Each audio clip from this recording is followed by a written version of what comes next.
If you've been following GymCrafter since the very start, when I first started the website, when I first started the YouTube channel, first of all, thank you. There's been a group of folks following GymCrafter since I started it, and I couldn't be more grateful for their support. They've kept me going through the low times, and the low times are what we're going to talk about today. If you've been following me that long, you know that I kind of just disappeared for a couple of years. I stopped making videos, I stopped putting stuff up on the website, and first of all, thank you so much to everybody who reached out via email or YouTube comment to find out if I was okay, to see if I was going to be making videos again. You guys really helped keep me going through that time, and I'm so appreciative. Thank you so much for that. But what happened? Why was I gone for 2 years? That's what we're going to talk about on today's episode of the GymCrafter podcast. Welcome back to the GymCrafter podcast, everybody. My name's Tim. I'm the head gym nerd here at gymcrafter.com, the website that I built and then stopped and then started again. It's all designed to help ordinary folks like you and I build home and garage gyms that we absolutely love. And today I've got a little bit of a different episode for you. I want to give a disclaimer right up front. If you tuned in, like most people do, to hear about garage gym gear and picking out racks and benches and all that kind of fun stuff, we're actually not doing that at this episode. I'm changing things up a little bit just for this one episode. We're going to do something a little different, but if you tuned in for garage gym gear, you may want to just stop the episode now and tune in next week. We'll be right back at it. This episode, what I'm going to do is address, like I said in the intro, what happened to me for the couple of years when I disappeared from GymCrafter.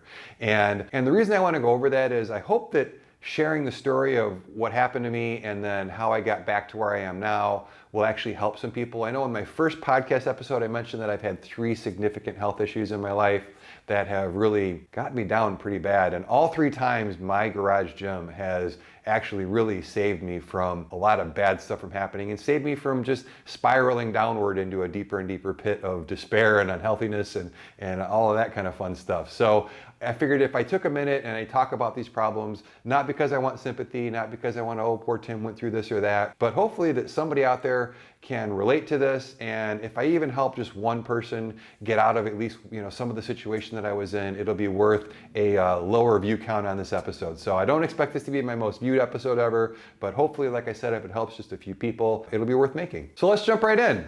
Where was I for a couple of years? Well, I kind of broke my foot, and it was a little bit worse than that. I didn't actually break it. What I did was I dropped a 90-pound dumbbell on the top of my foot.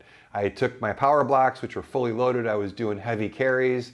I was pushing myself a little bit too hard, and I was using this plyo box right here that I'm sitting on to set them on between sets. And as you guys know, if you do long, heavy carries, it can get a little bit taxing, and I wasn't paying attention.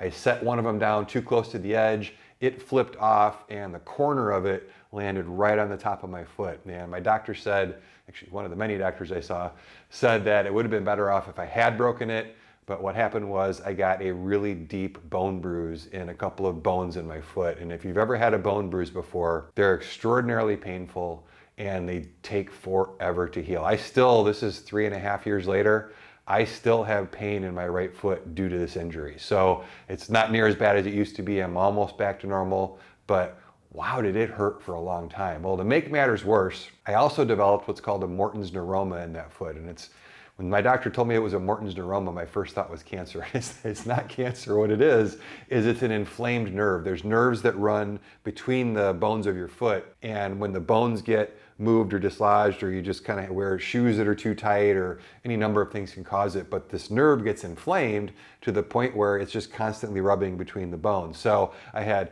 bruised bones, and then between it I had this inflamed nerve.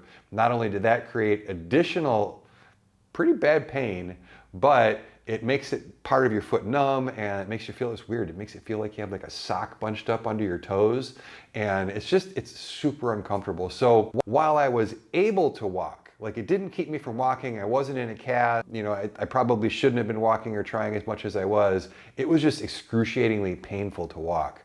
Well, that caused an even bigger problem in my mind than the physical pain, which is some mental pain. My 2 favorite things to do in the world, I'm a really active guy, are take my 2 dogs to the dog park. And I'm not talking about one of these little corner city dog parks with AstroTurf and chain link fences. The dog exercise area that I take my dogs to, which is about 8 minutes from my house, is 2 miles all the way around the outside. There's woods, there's water, there's open fields. If you follow me on Instagram, you've seen pictures of this dog park. It's one of my favorite places in the world. Well, I used to take them there twice a day. I used to walk 2 miles in the day, 2 miles in the evening, every day, rain, sleet, snow, winter, summer, you name it, we were there. I have 2 blue heelers or Australian cattle dogs. They are super high energy dogs. They need to be exercised regularly. If you don't do that, you got your hands full. You guys out there who have high energy dogs know what I'm talking about. So I couldn't do that. I could go and hobble a little bit and let them run around, but that was about it. I also couldn't play disc golf. Competitive disc golf is something that I've been playing for well over 20 years. It's one of the happiest places in my life is on the disc golf course, and it's even better if I can have my dogs with me, which I do a lot. And I couldn't do that either. And in fact, I still haven't played disc golf. I haven't thrown a disc in months. I tried to go back to it, but I'm still out of that because you pivot on your right foot, which is the foot that I hurt, and just this planting and the actual athletic motion still hurts my foot kind of bad. So I'm not back to even doing that yet, 3.5 years later. But the combination of being in chronic pain and not being able to do the 2 things that I loved, not being able to be outside, just led to some spiraling depression, some anxiety, and I've struggled with depression my whole life, so that doesn't help. And then, I don't like taking certain types of medicine. I mentioned I've had 3 problems. I had a neurological issue that I talked about in the first episode. I blew out 4 discs in my back a long time ago. That's one I haven't talked about yet. But when I hurt my back, they gave me lots of Vicodin, and that experience, I never got addicted to it, thankfully, but I just didn't like being on it. I don't like being on those pain meds. So on top of being depressed, on top of being in pain, I'm a stubborn person and I refuse to take anything more than ibuprofen. And if you've ever had a bone bruise, you know that does absolutely nothing. So I was in pain for a really long time, and I ended up sitting on my couch. And to make matters even worse, I did have one of my doctors suggest that I live in Illinois, so we have medical marijuana here. And he's like, well, if you don't want to take pain meds, then at least try the medical marijuana. We've had a lot of success with that with pain, especially chronic pain, and that might make you feel better. And so I tried that, and I'll get into that a little bit more later. Let's just say that did not work for me. Anybody who says you can't get addicted to that stuff is wrong. And anybody who says, oh, you can quit with no withdrawal is also wrong. So I found out that lesson the hard way. That went from medical to recreational way too fast. And thankfully that's all in the past as well. But man, you pile all these things on top of each other.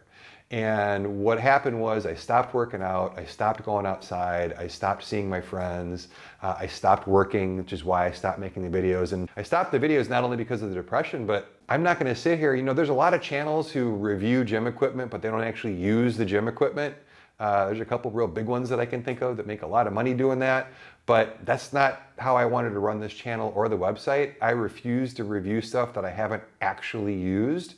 So since I wasn't working out, I wasn't actually using anything, so there really weren't any videos that I could make, even if I was in the mood to make videos. So I tell you that big long story because it basically put me in what I call the hole.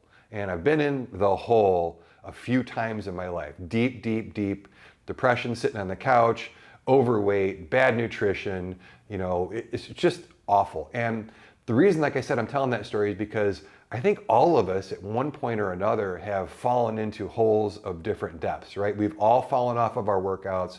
We've all just thrown our diet to the winds. We've all gained weight we shouldn't have. We've all suffered, maybe not all of us, thankfully, but a lot of us have suffered depression, anxiety, and those things tend to compound each other. And you get to a point where you're in this hole and it's like, I don't know if I can get out. Like, what do I do to get out? Well, I've crawled back out of this hole 3 times now. I'm actually in a pretty good place right now. So I figured now that I'm in a pretty good place, what I would do is I would record a podcast that not only incorporates kind of how I use my gym to get out of the hole, that's how it relates to GymCrafter, but just I wanted to kind of list all of the things that I've tried in the past that haven't worked to hopefully maybe, if you're in this similar situation and you're thinking about trying some of these things, some things to avoid, because I know that they don't work, and then a list of things that I did that actually worked to help me out so that hopefully at least 1 or 2 of them might help some of you get a little bit further out of the hole. And like I said, if you've ever been in the hole, you know that it can feel hopeless because it's such an insurmountable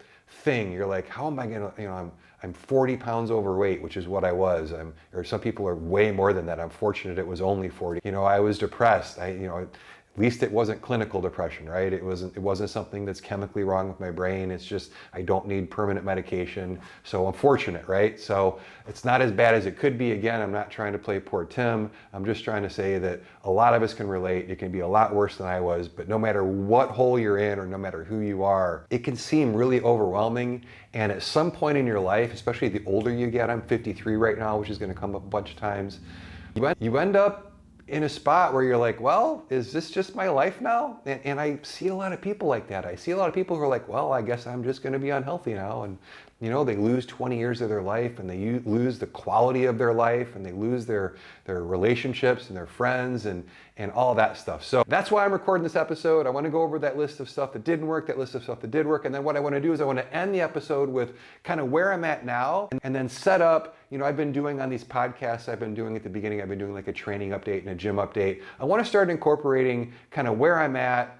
because I've got a long way to go. I am not there. While I'm feeling better and the depression is gone, and I'm back to making videos, as you guys know, and that's been pretty consistent, and I'm back in the gym consistently, which has been amazing. Hopefully I'll get back on the disc golf course by this fall. That's my target. I'm back at the dog park. So like I said, I'm good, but I've got a long way to go. I've got a lot of weight to lose. And one of the very disappointing things is this time at 53, not only did I gain a lot of weight, the muscle that I had just fell off my body. I have never lost strength or muscle as fast as I did during that couple-year layoff. You know, when this has happened to me before, I lost strength, but man, it came right back, and now it's not coming right back. It has to do with my testosterone levels, it has to do with my age, but again, I want to try and make this as relatable as possible, be as transparent as possible, so that you guys kind of have some idea of where I'm at. So that's why I'm going to do those updates. I'm going to tell you what I'm doing program-wise, I'm going to tell you where my weight is, my body fat, all that kind of stuff. So hopefully, if you follow along, you can see what's working, what's not working. And as you watch this episode, if you've been in these situations, please comment below. What things, you know, that I bring up that didn't help or did help have helped or not helped you. The more we can put those comments down below, the more we can help people down the road. I'm hoping that at some point, you know, I found myself up all night just scrolling YouTube videos. So I'm kind of hoping I can put a YouTube video out there that might hit somebody's feed at some point at exactly the right time. And not only will the video help, but all of your comments will help as well, because there's really very little that's been more helpful of getting out of these holes than knowing that, hey, other people have been there, other people got out, and here's what worked, and just giving you a little bit of hope to try and do that. So that's the goal of the episode. Let's get into the list of what worked and didn't work. No particular order. This is the third time I've recorded this episode, because A, I'm kind of nervous about putting it out, but B, I want to make sure it's as useful and understandable as possible. I tried doing them, I did this first, and what I realized is that order is meaningless to other people. So no particular order for these tips. Just try the ones that you think will apply at whatever time, or avoid the ones that you think you're trying right now, and we'll go from there. So let's get started. I got my list. Let's dig in. And we're going to start with the things that didn't work, because all of these things I have tried multiple times. Every time I try them again, I'm like, oh, it'll work this time, and they never work. So, and I'm pretty sure that they don't work for other people too, because I've talked to enough other people in these situations. And the first one is trying to make too many changes at once. When you're in the hole, what happens a lot of times, you're like, I've had it, right? Like, you're sick and tired of being sick and tired is the phrase that I've heard before, which really applies well. And you go, I'm gonna go on a crash diet, I'm gonna go to the gym 7 days a week, I'm gonna get up at 6 a.m., I'm gonna go run, I'm gonna do, and you might be able to pull up your bootstraps and do that for the first couple of days, but I promise that not only does that not last, it makes it worse, because what happens is eventually you fail, and that failure, again, just compounds. All these things just stack on top of each other, and they become, like I said, unbearable, and you just add yet another failure, right? You're like, well, I tried that, and now either you're broken down or you're injured. That happens a lot, because when you're in these situations, like I said, it took me a couple of years of just being depressed and sitting around and gaining weight and losing muscle to get to the point where I wanted to start digging my way out again. And that's a recipe for injury if you jump back in. So don't try too many things at once. My recommendation is to just take one small change that you can make, do that until it's a habit, then make another small change. And we'll talk about some of those changes, but don't try and do too much at once. And then really close to that is don't expect more than is realistically possible. As a trainer, one of the expectations I have to reset with my clients all the time, and it's mostly because people look at the internet way too much. Guys, realize that all these fitness influencers, 90% of them are on performance enhancing drugs. Their job is to work out and look good. There's all kinds of tricks they use with lighting. A lot of them, what they'll do is they'll diet down to a certain amount and they'll take like a whole year's worth of pictures in one day and then spread them. Like there's all these tricks, and what happens is that people, they look at that and they get an unrealistic expectation of what's possible. And then the other shady thing that these people do is they're like, you can lose 50 pounds in 12 weeks. No, you can't. I mean, you could cut off both your arms and lose 50 pounds in no time, but not healthily you can't. So stay off the internet as much as you can as far as the people who are promising too much, and really try and set your expectations to realistic. When we're talking about weight loss, healthy weight loss is like a pound to a pound and a half a week. Like that's about where healthy, sustainable weight loss is. You can do a little bit more than that, but again, if you're trying to climb out of this hole and you want to set yourself up for success, not only is a pound to a pound and a half a week healthy and sustainable, it's something that you can achieve with minimal effort, right? Like for me, it was cutting out, 4 of the 6 bowls of cereal I was eating in front of the TV at night. So, because cereal is delicious, isn't it? Oh man, whoever made that, do they sprinkle crack on that stuff? I don't know what it is. I can't keep cereal in the house because I will eat it a box at a time. You might as well just give me a salad bowl. But it's little stuff like that like, hey, I can lose a pound to a pound and a half a week, no problem. And if you set realistic expectations like that, same thing with strength gain. I think a lot of people, I deal with a lot of female clients and they're worried that I'm gonna get huge, I don't wanna lift too much weight. And I'm like, there's guys out there who have been trying for 20 years, killing themselves trying to get big and bulky, and they're still not big and bulky. Gaining muscle is hard, and especially at my age, boy, I learned that lesson.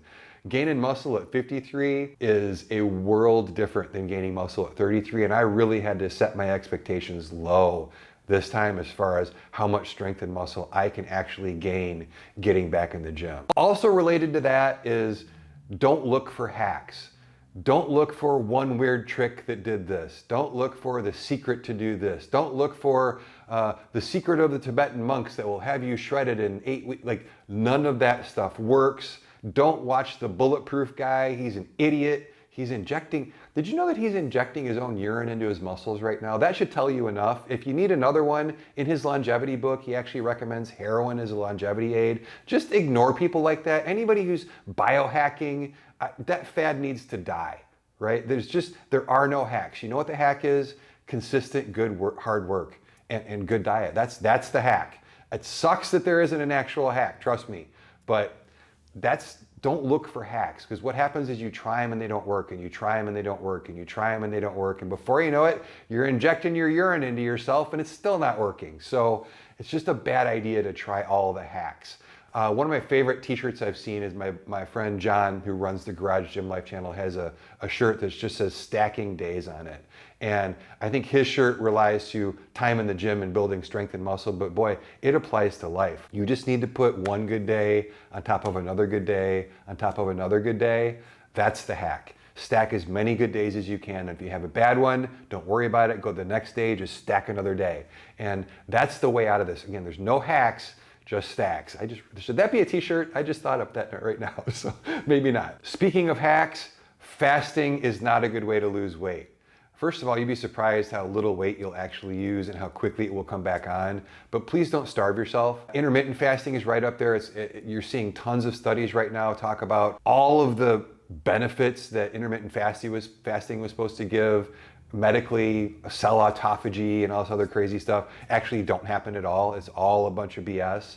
Now, that's a great way to do calorie restriction. I do eat lighter breakfast, or sometimes I don't eat breakfast. It's just a great way for me to restrict calories, but keep in mind, it's just calorie restriction, and it's modest calorie restriction. Don't fast, don't start. Back in the day, the guys that listen to on the Mind Pump podcast always bring this up. They're like, in the 70s, that was called the starvation diet, and they would send you to the doctor if you were trying that. So not a good idea to just not eat. Speaking of hacks, fat burners. I have tried every fat burner. They don't work. They don't burn fat. They're basically crack in a bottle. Some of them are meth in a bottle. Some of them are meth mixed with crack in a bottle. And all they do is they jack you up, they mess up your digestion, they mess up your stomach, they don't burn fat. They literally, because what they do is they increase, just to get a little technical, they increase what's called NEAT, which is non-exercise activity. And it's the fidgeting that you do, it's the walking around that you do, it's the movement that you do through. You'd be surprised how much NEAT burns in a day. But what it does is, because there's so much caffeine and stimulants in these things, it just makes you move around more and get all jumpy. But you're all jumpy because you're all cracked out. And it's just, I'll tell you, when you're depressed, and when you're anxious, and when you're in this hole and you're trying to get, the last thing you need is that. So again, no hacks in a bottle, no hacks on the internet, just good old fashioned, eat right, work out. I promise that'll get you in some sleep. We're gonna talk about all the things that worked, but these are the things to avoid. And please avoid fat burners. I had a real bad supplement problem for a while, specifically looking for hacks and shortcuts. And I can tell you from experience and an $800 a month supplement habit that, including fat burners and everything else, the number of supplements that actually make a difference, I can count on this many fingers. So just beware of that. And again, don't look for hacks, especially the ones that you spend a ton of money on or that come in a bottle. I mentioned medical marijuana. Now, I don't want to bag on that altogether because that does work really well for some people. See your doctor on a lot of this stuff, by the way. I probably should have put that disclaimer at the beginning. Anything I talk about today, clear with your doctor first. Partner with your doctor. My doctor, one of my doctors, not my main one, recommended medical marijuana. For me, it didn't work. Like I said, it went from medical to recreational really fast, and it really screwed up my sleep, especially when I tried to get off of it. Getting off of that stuff, I could not sleep for almost 3 months. I would just lay there and toss and turn. I would fall asleep for 45 minutes, wake up, think it was 7 in the morning and it's 2 in the morning. It was terrible. And then on top of that, something about me, if my normal night was 1 box of cereal, when I started using that stuff, my normal night was like 3 boxes of cereal. It was not, guys, I was eating an entire bag of Doritos, a Tombstone pizza, an entire bag of Oreos, and almost a whole gallon of milk almost every night when I was using that stuff. And it was just so bad. I mean, I'm a big guy, I can eat a lot, and that stuff, I don't know if it has stomach expanding properties. I'm not even sure how that much physically fit inside of me, but I would eat until I could literally feel it it was bad, guys. It was bad. So my recommendation is to try and do this naturally. Try and do this with as few substances as possible. And I know from experience that sometimes when people are in these situations, they turn to other substances, alcohol and things like that. I would really recommend, and I know it's super hard because I've been there, if you can get off these substances first, it's amazing how many other things fall in line. One of my favorite books is called The One Thing. I reread this book every year. It's that important to me. But the gist of the book is, what's the one thing that you can do in a particular area of your life? So what's the one thing you can do that makes everything else either easier or unnecessary? Some people call this a keystone habit, but it's if you can change one thing and it makes everything else easier or unnecessary, then just work on that one thing. And I gotta tell you, getting rid of substances is one of those one things. You would be shocked, maybe you wouldn't be. Actually, you know what? Not shocked. All of us know exactly how much better we would be if we didn't use these substances. It's just a matter of getting to a point where you get rid of them. But get rid of the substances. I can't impress upon you how much easier it makes all the rest of this when you're not using something to deal with or cope or try and manage your pain or whatever it happens to be. And part of something that really helps me with that is not doing things on my own. And I'm a single guy, I'm unmarried, came close a few times, but no kids. So it's cool living by myself. I have a giant garage gym that nobody gives me any trouble about having. I can put whatever I want in here, which is awesome. But sometimes, you need a friend support group. So I've got some really good friends who have helped me through these times. I also don't do my own diet programming. I also don't do my own exercise programming. I really try and rely on other people. At one point, I hired an actual coach to work with. So just try not to go through it on your own, especially if you're a guy. I know as guys, it's hard for us to ask for help, but it's one of those one things, right? If you could just ask for help, all of a sudden everything else gets a whole lot easier. So, and hey, if you need help, post that in the comments below. If you need help with your garage gym stuff, I'm here to help you out. I am a certified nutritionist. If you need a little bit of help with what to eat, or just let me know. And if I can't help you, I'll try and point you into a resource that does help. I'm not a doctor. I'm not a psychologist. I can't be your counselor, so I don't want to open up that can of worms. But if I can point you in a good direction, I can. I'm real big, my local church helps me a lot. So find a community like that. If you're not a church person, my local disc golf club is a place where I met a lot of really good friends. So just try and find something like that to get yourself a support group. And for the substance thing, if you need to get an actual support group, do that. But don't try and go through this alone. I tried to do that myself a couple of times, and it doesn't ever work. Now, when you're looking for help, there's some people you do not want to go to for help, and that's typically these influencers out there who have helped tens of thousands of people just like you get better in 12 weeks. Like, please stay away from those people. Those people are idiots. They don't know what they're doing. I'll say it again. They're all on some type of a steroid. They're all out just to steal money from you. Their customized programs are not customized. If they can't keep their shirt on, then you probably don't need to deal with them. Let's just do that. If they can't keep a normal amount of clothes on, they're probably not reputable and you probably don't need to be dealing with them. But I've dealt with so many of those people and I'm very familiar. So if you have a question about somebody, if they have good programs, not good programs, I can definitely help you with that. Speaking of programs, again, back to the first thing, which is don't try and do too much at once. Programs like P90X, anything that Beachbody makes, any program that's gonna leave you in a puddle of sweat, like all these people that post sweat angels on their floor, stay away from all of their programs. This is not what you need to get out of the hole. Now, if you wanna work your way up to stuff like that, don't ever work your way up to a Beachbody program. They're all worthless.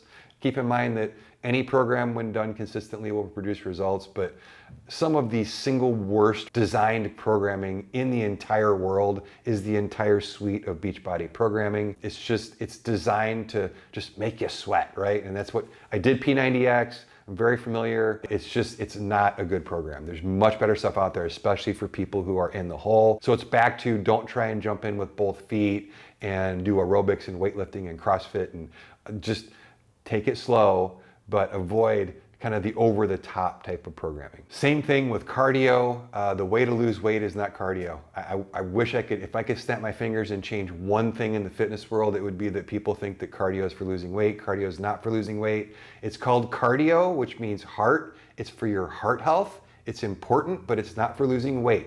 It's not called weight lossio. It's called cardio.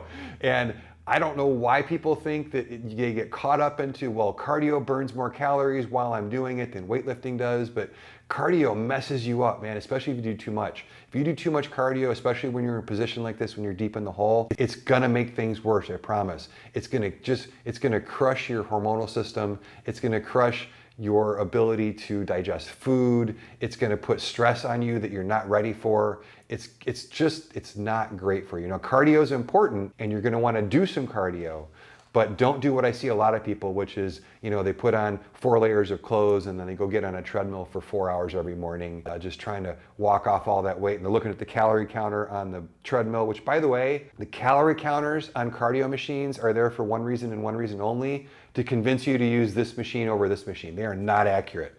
I hate to break it to you, but you are not burning that many calories on any cardio machine.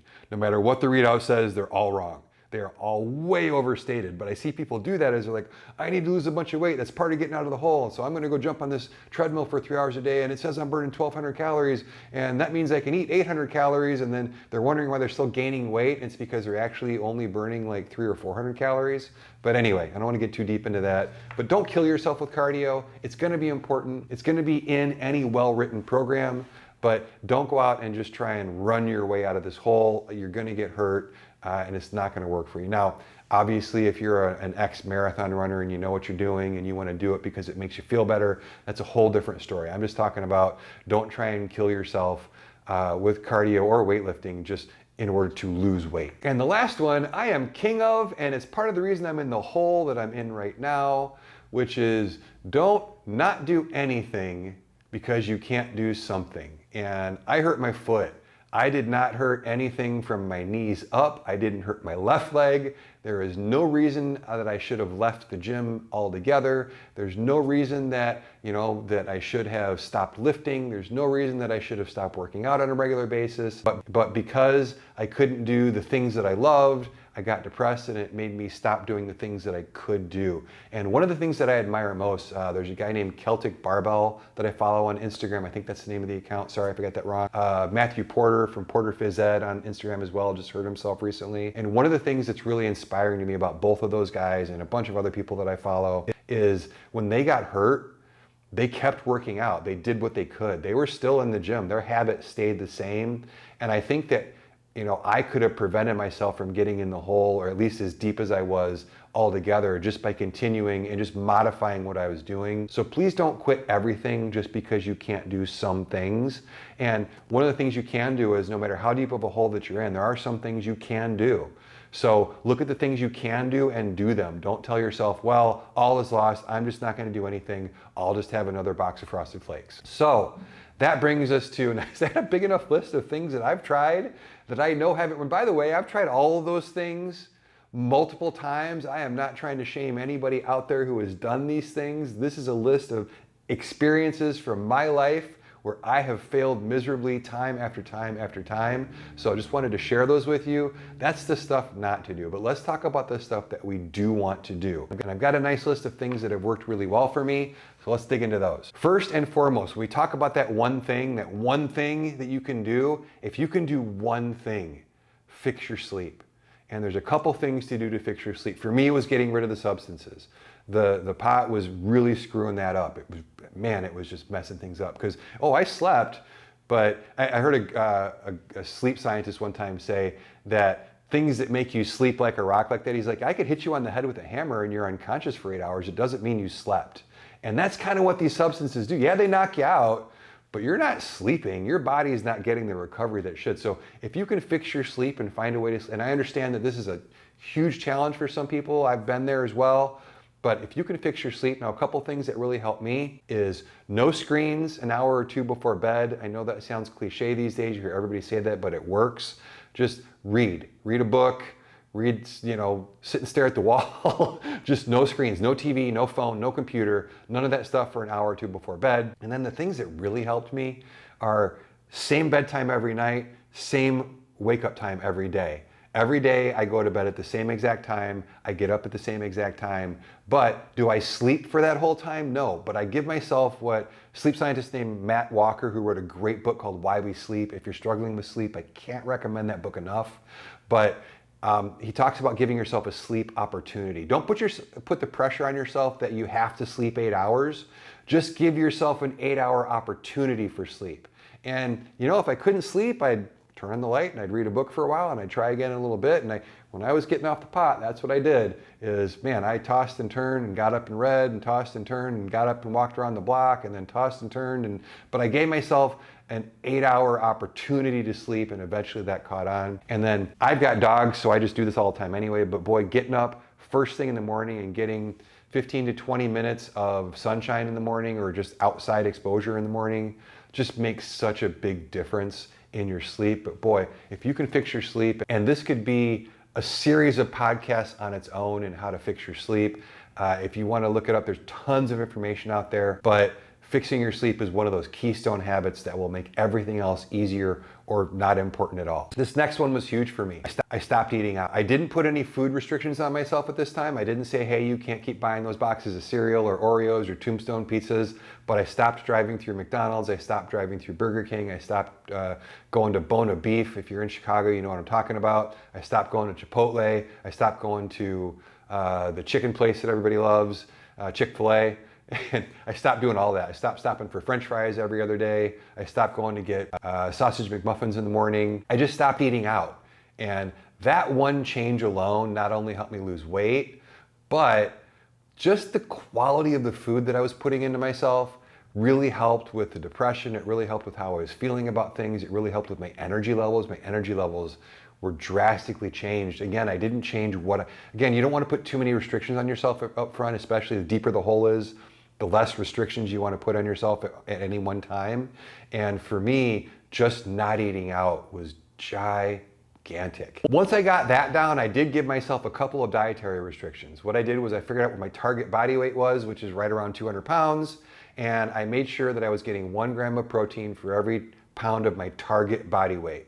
Not your current body weight, especially if you're overweight, but if you want to weigh 150, get 150 grams of protein a day. You will be shocked and amazed. You'll actually, if you've been low on protein, you'll actually start to build muscle. My niece has been a vegetarian her entire life, and now as a sophomore in high school, she's on the swim team, and they were like, you got to start eating meat. You've got it, because she passed out a couple times, and they're like, and just by starting to eat meat, she's gaining muscle. She's not working out, she's not doing anything different.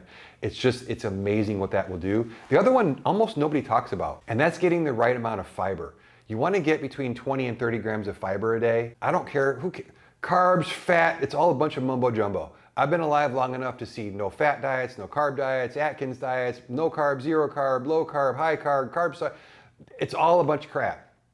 Just worry about your protein and then worry about your fiber. If you can start there, you're in good shape. What fiber does is it fixes your digestion. A lot of people are like, I have leaky gut syndrome, I have this, I have that, and you may, but odds are you're just not getting enough fiber. I've seen so many of my clients that just by changing their fiber intake have fixed their digestion issues or their gut health issues. You don't need fancy probiotics and whatever that stuff people are taking.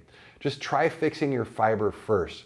Not only does it help you feel better because you're not spending all day in the bathroom, but it helps your digestion so that the food that you are eating is digesting better and you're getting more of the micronutrients in the food. And again, your energy level goes up and you start to feel better. It's also something that's manageable, right? You put in you change your normal white Wonder bread to a couple of pieces of high fiber bread, some multi-grain brown berry or something like that, which is actually good. I'm not asking you to eat the zero carb Ezekiel styrofoam bread. Just good bread, right? Good bread has fiber in it. You do that, eat some high fiber pasta. Oh no, pasta, right? Yeah, eat some high fiber, just get the fiber in. I've got a can of Metamucil in the kitchen for days that I know I'm not gonna hit my fiber intake, but boy, if you can hit your protein and you can hit your fiber and let all the rest of it fall where it is, you will be surprised at how much better you feel. And that's something that every single time I've been in this situation, it's a dietary change that I can make. Again, it doesn't require me to restrict.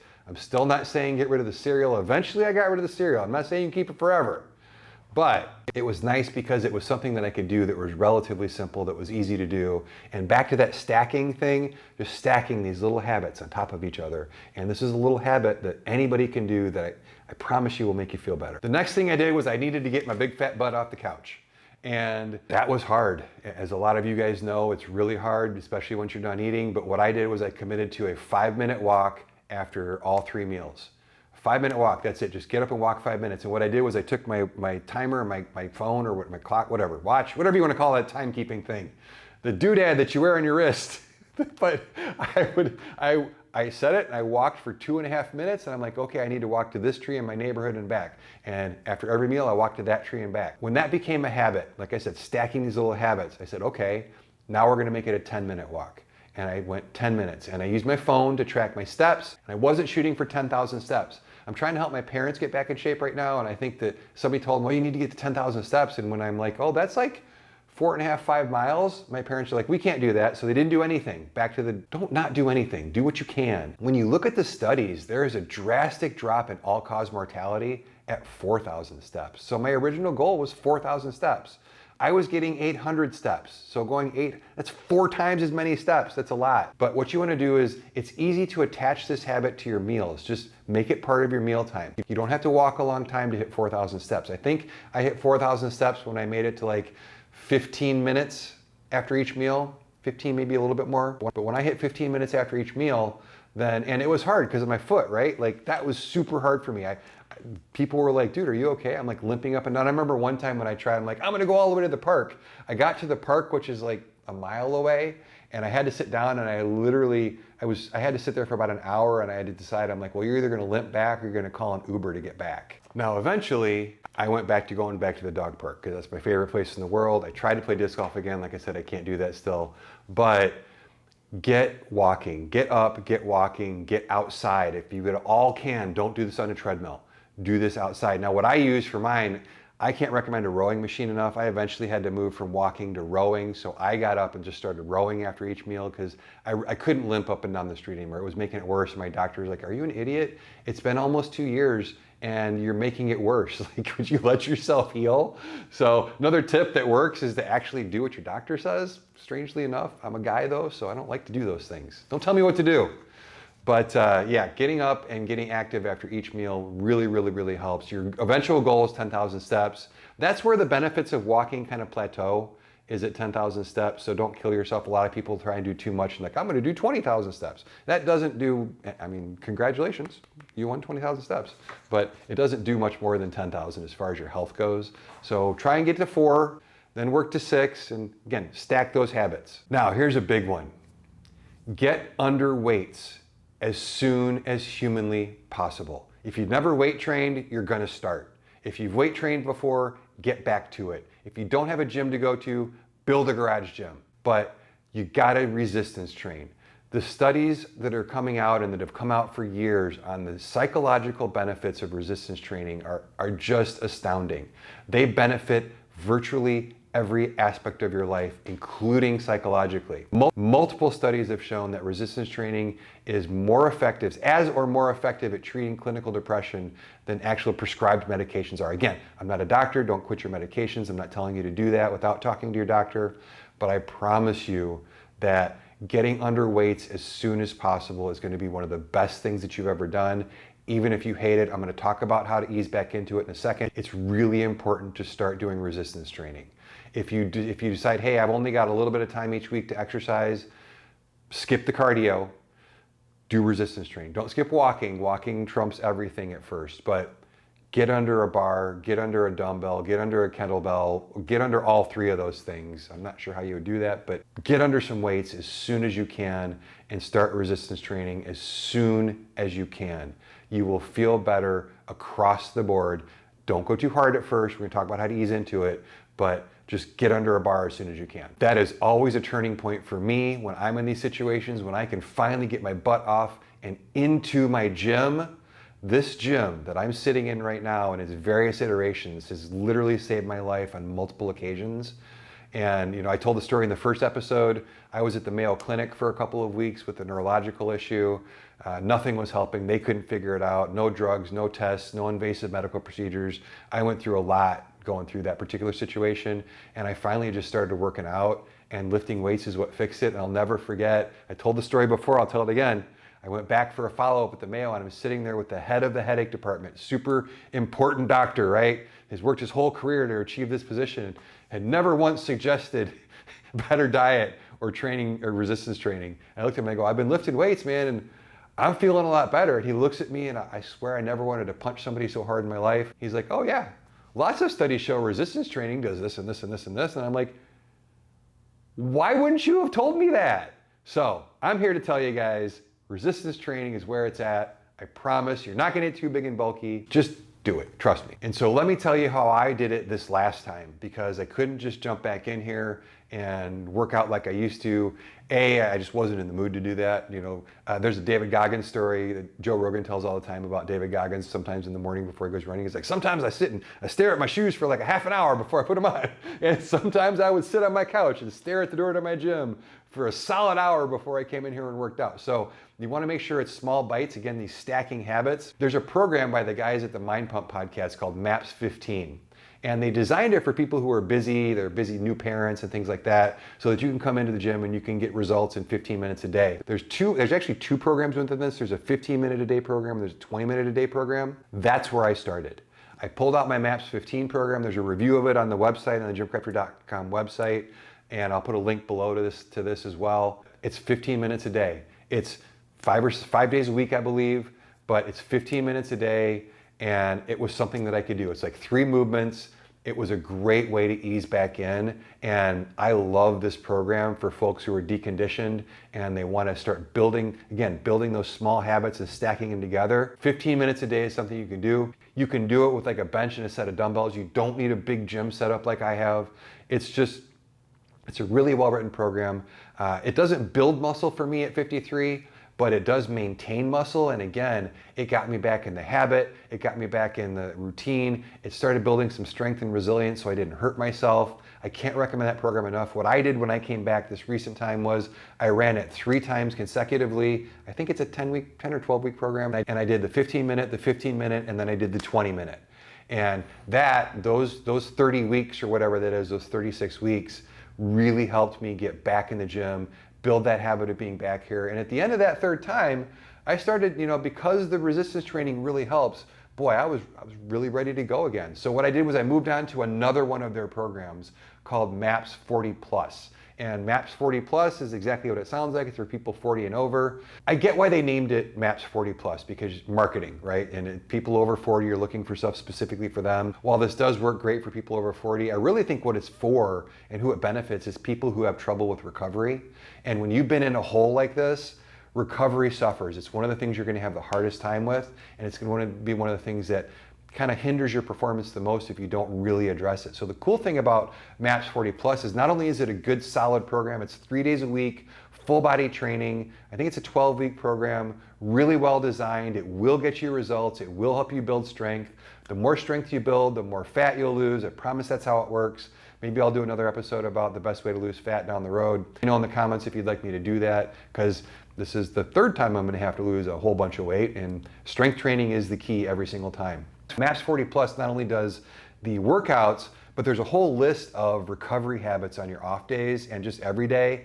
Things like cold showers, which surprisingly work pretty well, that wake time and sleep time, that getting out first thing in the morning and getting sunlight in your eyes. There's a whole list of stuff that really works well, and it not only works well for recovery, these are all things that people who are stuck in these holes, they benefit you. Every single one of them, even if you only do a few of them. Every single one of them. So to have a program that not only helps you get back in the gym, helps you build some strength, and is effective and well written, and doesn't beat you up too bad, and isn't overly taxing, but does again get results, but it integrates these recovery strategies in, man, it's one of my favorite programs. I will have a review up for it on the site soon. It's all written.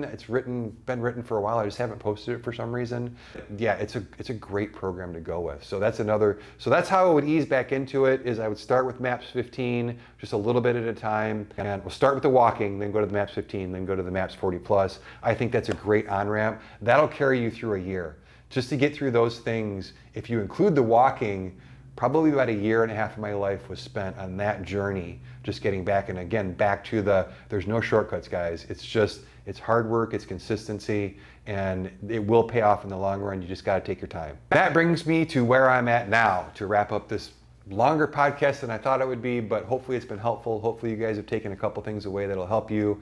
Hopefully you've identified a few things that you can not try that won't help you. But let me talk about where I'm at now, what my plan is now.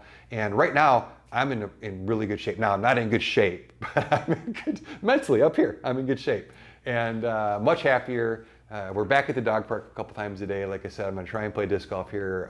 I belong to a disc golf league that I haven't played in forever. I'm going to try and jump into the fall session, so we'll see how that goes. I'll go back about 10 weeks. 10 weeks ago, I was at 240 pounds and 27% body fat. One of the blessings of being tall is that I don't show that.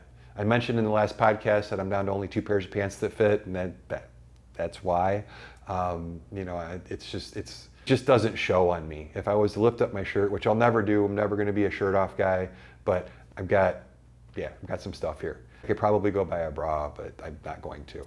So it's not good under here. It's a hot mess. But I'm sitting on a lot of body fat, and that's where I was about 10 weeks ago. I was also, my testosterone, I had that checked. I was just over 300, which for those of you guys who are in the know, it's pretty low. Even at 53, it's pretty low. I don't want to go on TRT or HRT, especially carrying around extra body fat like I am. I think a lot of people jump on that first. They're like, well, I can't lose fat and I can't gain muscle, so I'm going to go on. In my opinion, every effort should be paid to gaining muscle and losing fat on your own naturally before you resort to trying to do. And back to the supplement thing, none of the supplements work, guys. Just save your money. I don't care what Andrew Huberman says. Those supplements do not work. Now, if you're chronically deficient and you're sitting at 100, you might get some help, but that stuff it just doesn't work, guys. Building muscle, losing fat, again, there's no hacks, just do the hard work. And so that's what I'm doing. I'm gonna have it retested here in a little bit, because right now where I'm at is I'm at 226, so I'm down, 14 pounds, and I'm at 24% body fat. So I've lost 13 pounds of body fat, which is nice. Now, my goal is my percentage body fat. I'm not really aiming for a certain overall weight goal. I'm just trying to get down to a certain percentage. So when you're trying to lose weight, you're trying to get back in shape, and part of being in a hole is we all eat bad, we all put on extra weight we shouldn't have. The more weight you have, the more stress on your joints, the more it messes up your hormones, the more it messes up your mood. It's just not something that's good. I don't care what people say these days about healthy at any size. That's a bunch of crap. you shouldn't have excess body fat. It's not a problem with you, it's just a problem with the fat that's hanging on you. So this isn't you, right?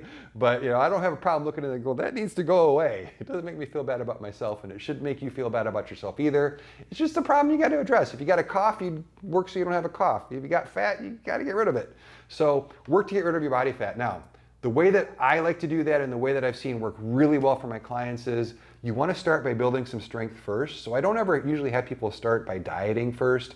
We dial in their protein and their fiber like we talked about. But if you can work those programs and get back into the habit of strength training and build some strength, you're going to find losing the weight a lot easier. But there's going to come a point where the human body doesn't necessarily like to add much muscle or much strength if you're over a certain percentage of body fat. And for guys, that's typically around 12 to 15%. For women, it's higher than that. For women, it's like 23% typically-ish.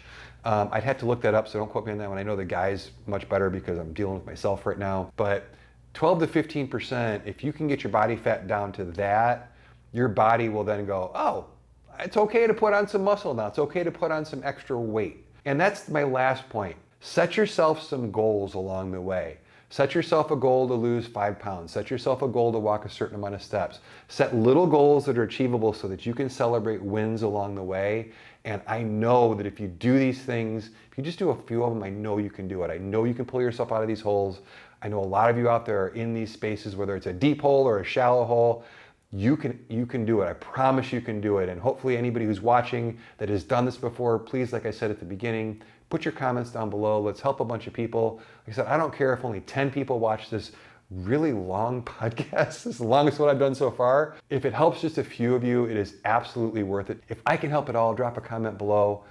Really, seriously, I do this to help people. I quit a really high-paying job to make YouTube money, which anybody who does YouTube knows that YouTube money is nothing to write home about. So, because I want to help you guys, I really want to see people's lives improve. My favorite emails to get are people who are like, hey, I started working out, I'm a better dad, I'm a better brother, I'm a better boss, I'm a better employee, I'm happier. That's why I do this, and that's why I did this episode. And if you're out there and you're struggling, just know that you can get past it. I promise you can get past it.